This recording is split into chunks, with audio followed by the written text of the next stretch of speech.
It was an ordeal she will never forget. 3.5 years have passed since Valia Chervenyashka and 4 other Bulgarian nurses were released from a Libyan prison, all of them accused of deliberately infecting hundreds of children with HIV.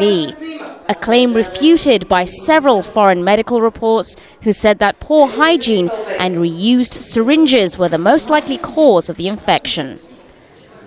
But it took 8 years of legal wrangling and torture before they were allowed back to Bulgaria.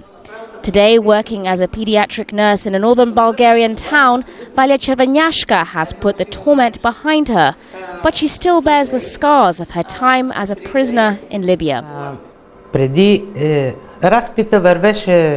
the jail, the investigators began to question me about my mother's and father's names.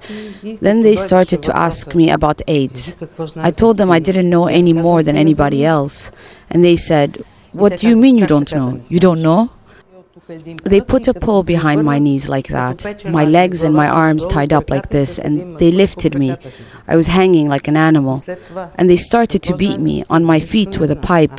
And again they asked, "What do you know about AIDS?" I lost my consciousness. They put beetles and other insects on me, and then the electricity on my left arm and the right leg. At this moment you feel like dying, but I resolved to never sign the false confession.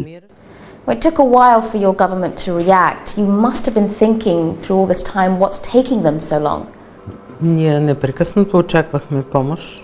We were waiting for help all the time, but our government was not responding, and we did not know why.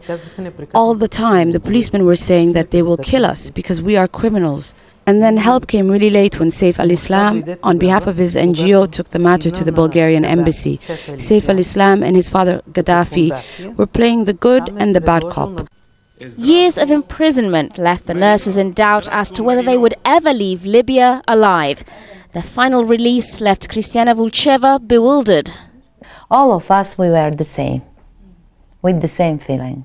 Then after, few days later, month after month, you realize and you taste the freedom. Freedom from the death sentence passed down by Libya's questionable judicial system. A system critics say is dependent on Colonel Gaddafi's whims, rather than the people it's meant to represent. Sonia Gallego, Al Jazeera, Sofia, Bulgaria.